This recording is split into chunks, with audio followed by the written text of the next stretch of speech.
Hello everyone and welcome. I am absolutely thrilled to have Andy Andrews back again with us.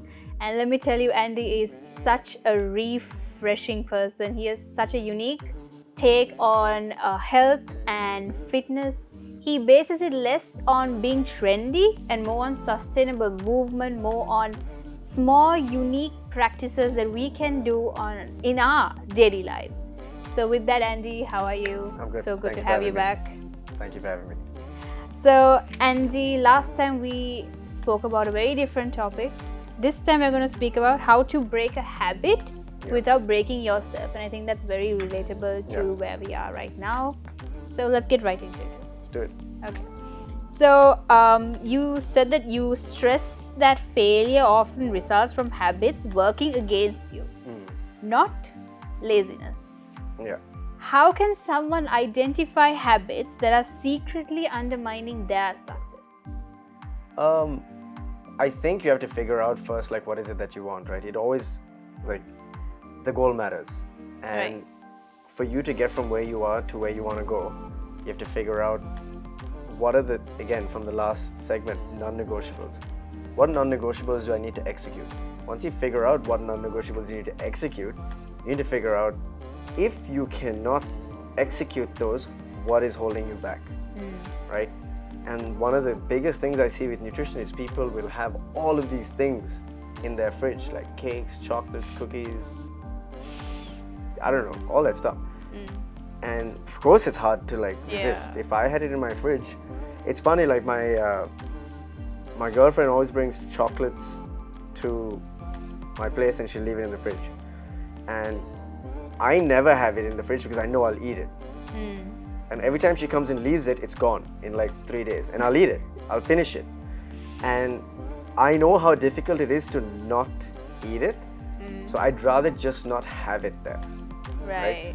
And so I still struggle with it. I still need to not have those things in my house because it will disappear. Right? And so that's a very easy example of how to create the environment required for success. Right? Story of all our lives. Exactly. It's also like, sometimes your friends, sometimes your friends are not good for your goals. And you have to change who you're around. And it's a very difficult thing for people to do. And so they have to have an honest assessment of, is this what you really want? And are you willing to sacrifice the time you spend with these people so you can get what you want? Most people have to ask a difficult question and change their environment. And they're unwilling to.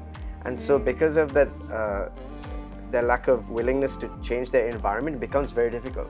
You could keep those friends and execute with sheer willpower, but it's going to be hard. If your friends are drinking every weekend, partying every weekend, calling you on Wednesday night, yo, let's go out, and you're like, no, I've got to go to the gym at 6 o'clock and I go work at 8 and I want to be sharp.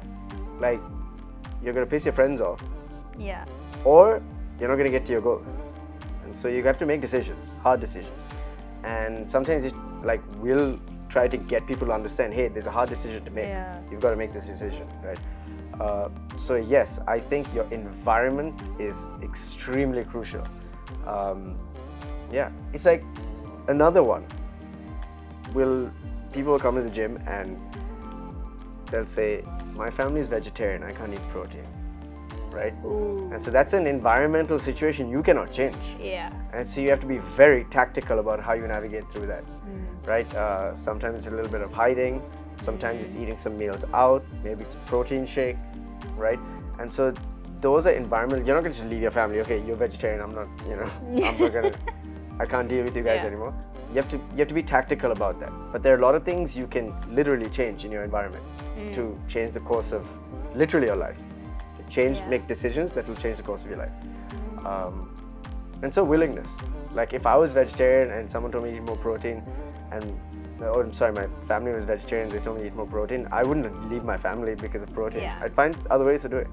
And so there's ways to do it. There's ways to navigate, but it comes down to where you at, what are your goals, what you need to do, and why can't you execute them if you cannot execute them.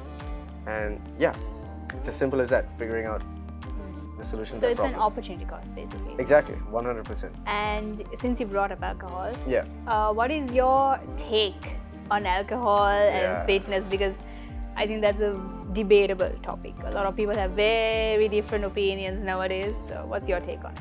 it's not binary, right? You can't say like it's good or it's bad, Yeah. right? And because the dosage matters. Right. Like everything, the dose matters. If I'm going out and I'm doing 10 tequila shots, you know, Jägermeisters, all that stuff, and I'm getting drunk, it's not going to be good for me, right? Yeah.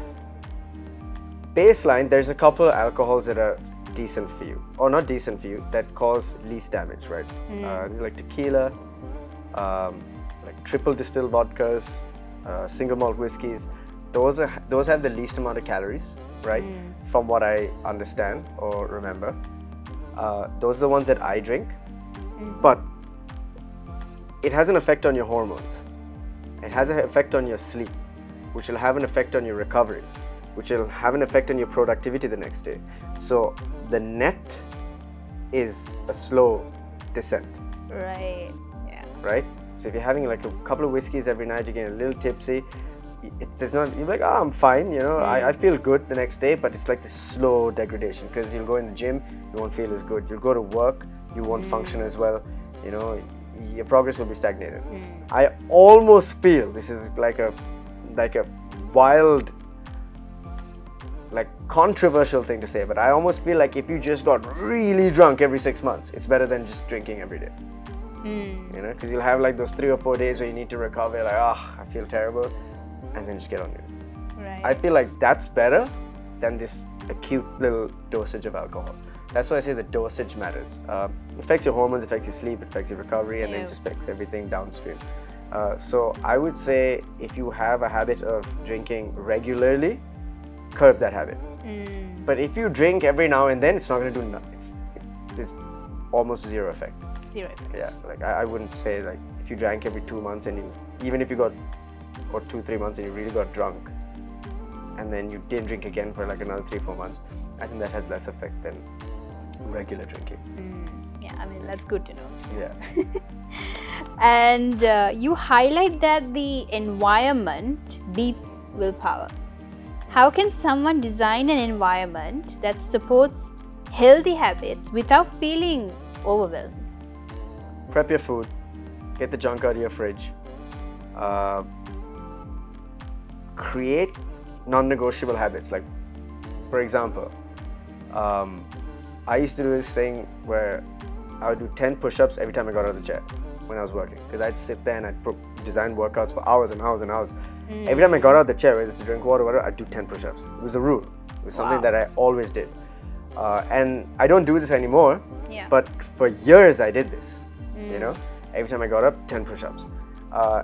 And so you can create like these rules around your lifestyle, right? You could clean up the environment, right?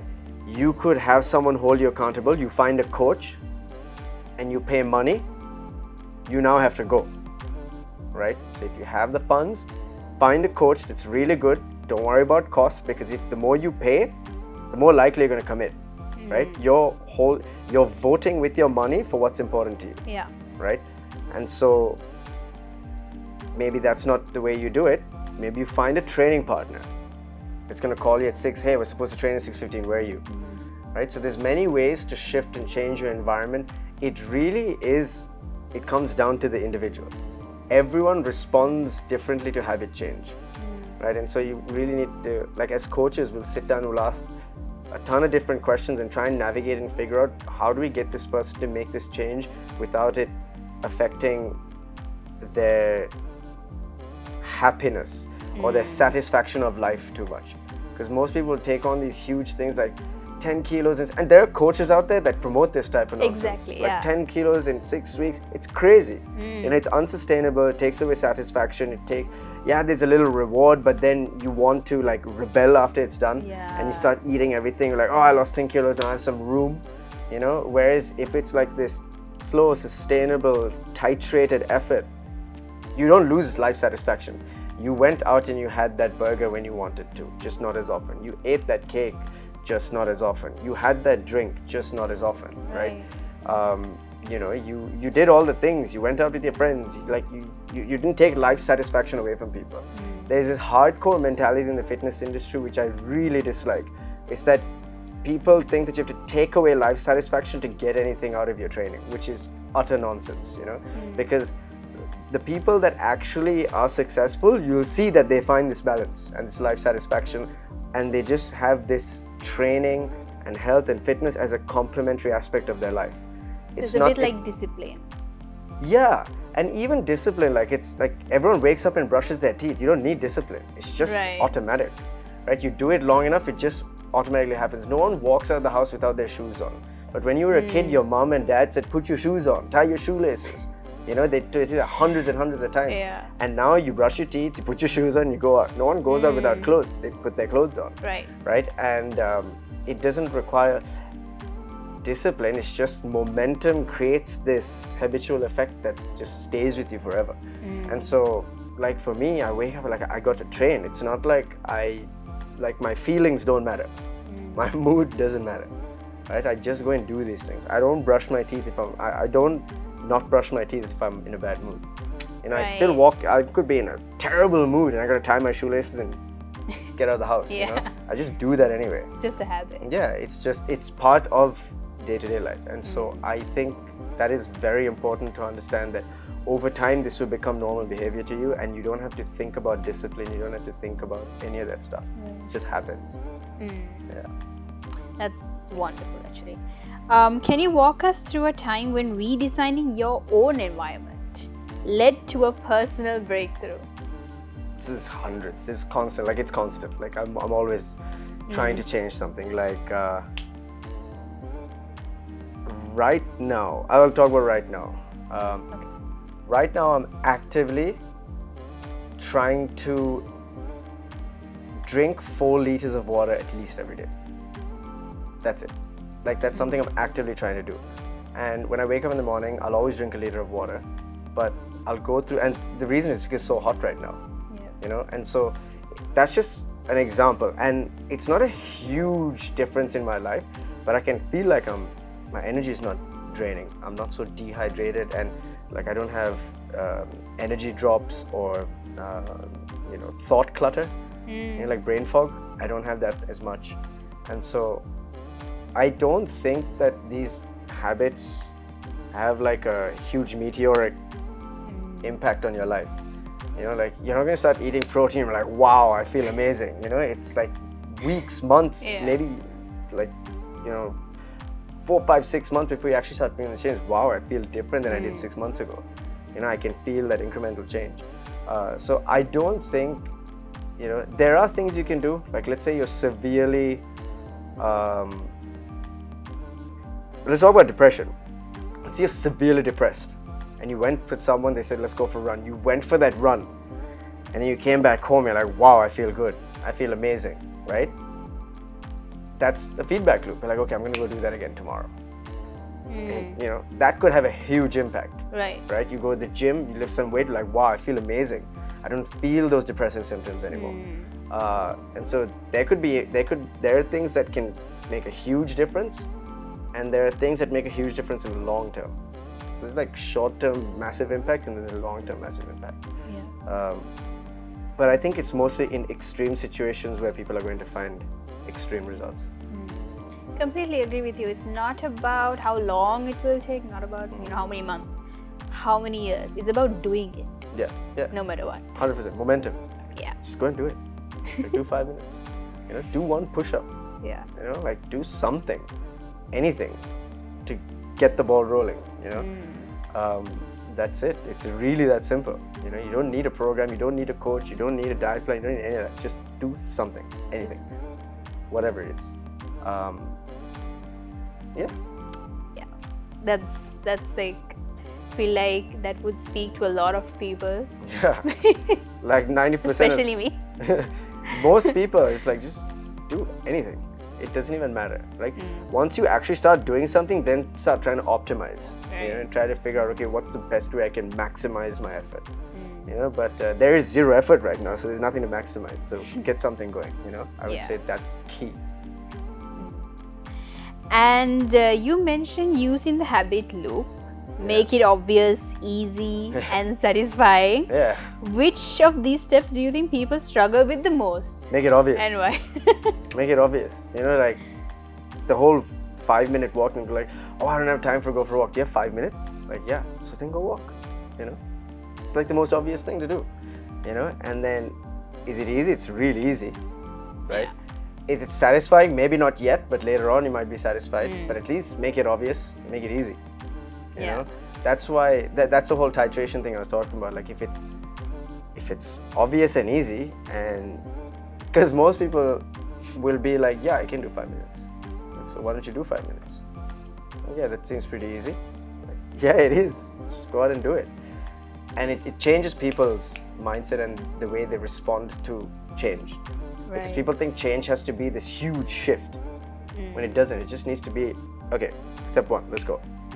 You know, like they talk about it in the military a lot, right?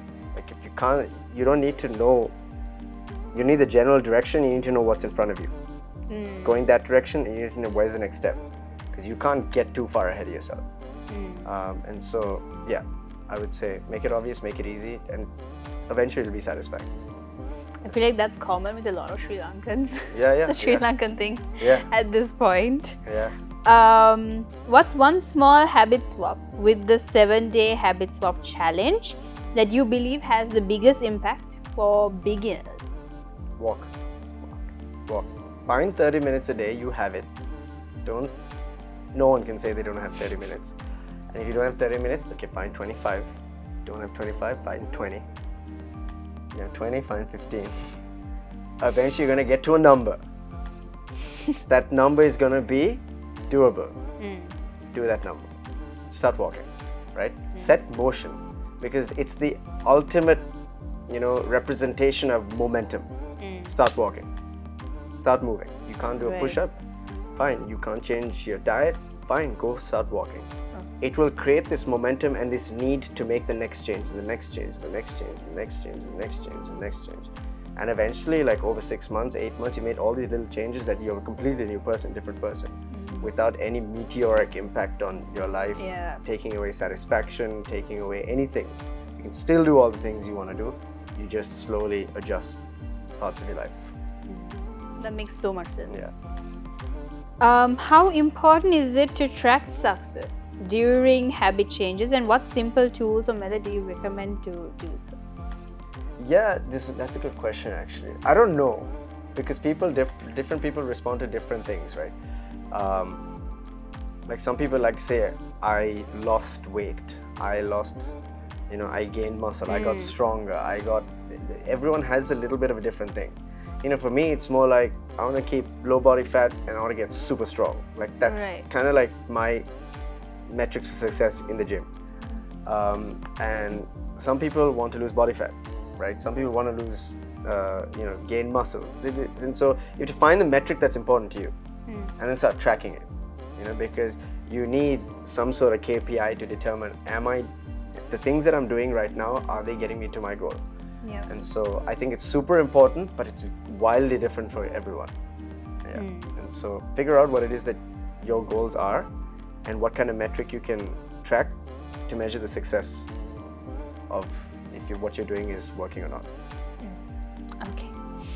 And your reference to James Clear's quote from Atomic Habits, you fell into the level of your systems. What does building a good system mean in the context of health and fitness?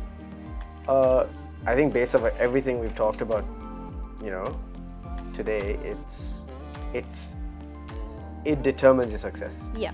Right? Like I said, most people have a system in place in the morning. They wake up, they brush their teeth, take a shower, hopefully. They change their clothes, they put their shoes on, they walk out of the house, and they do it almost systematically, like clockwork, every single day without thinking, right? Now, if you created a little bit of drag and said, okay, now when you wake up, the first thing you do is you're going to drink 500 milliliters of water. And you start integrating the little thing into that loop. Now you're creating a system that's optimizing function, right? You're going to feel a little better, like, I feel a bit more awake, And you start adding little things or taking away things that are not beneficial. Some people, they look at their phone. That's something you should take away. Take it out of your Right. morning routine. Don't trigger yourself with all these stressful things first thing in the morning. Get rid of the phone, add the water.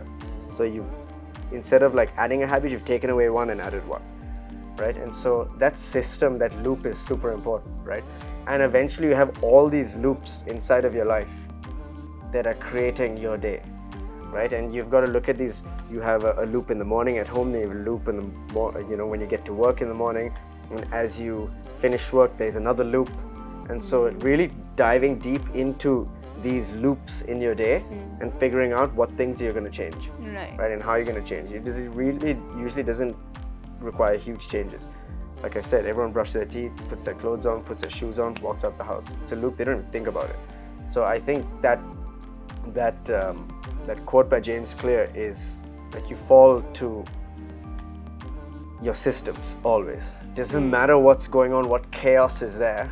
There's a system in place to navigate. And so, yeah, I think it's crucial, and that's why I love that quote. Precisely. That makes so much sense. I'm happy it is.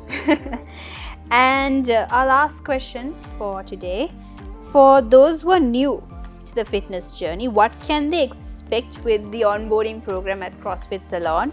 And for those who are more advanced, what kind of program can they expect?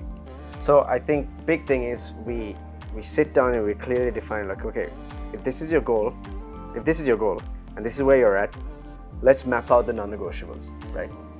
And once we map out the non-negotiables, we can start creating success very early. The earlier you create success, the better. A lot of people take months before they actually train with adequate intensity. Take months before they eat enough protein and realize, wow, eating enough protein is enough.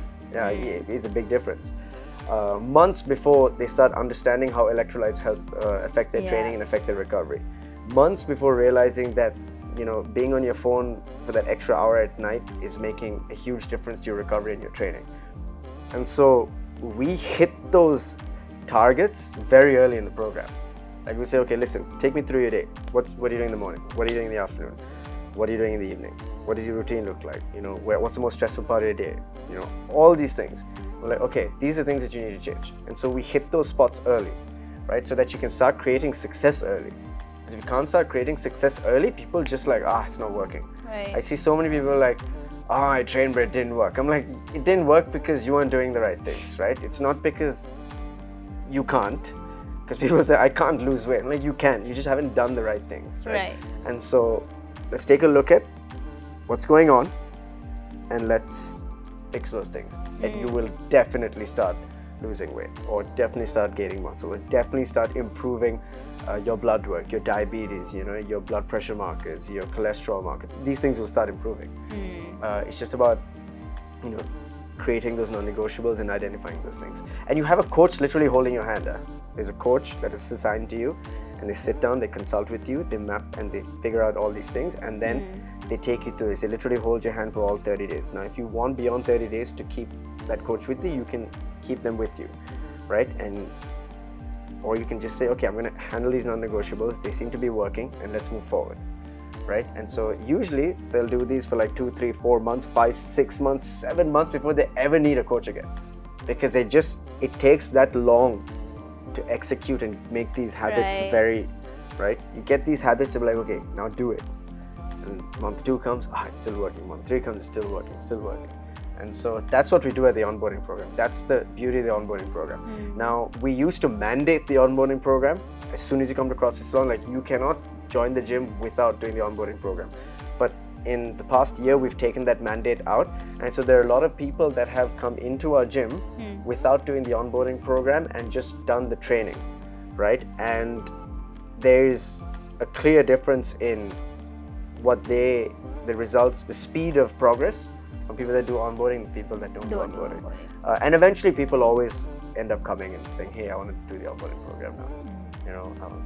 And so, yeah, that's what we do with the onboarding program. Everything we talked about here is just like, we try to create those success early on. And then once you like lose your first kilo in like the first week and a half, we're like, okay, I think this is working. And then you're good. But yeah. Thank you so much, Andy. Thank you. Thanks for having And me. I think from everything that I've heard about CrossFit Salon, they're definitely a lot different. Rather, when it comes to fitness and health, mostly it's not just about lifting weights and losing weight. It's about your mental well-being. It's about your 100%. physical well-being. It's about that connection, Yeah. which I feel like a lot of people misunderstand, and there's such a huge misconception. So thank you so much Thank you. for clearing that out today. Absolutely. Thank you so much for being here, and thank you for You're welcome. watching.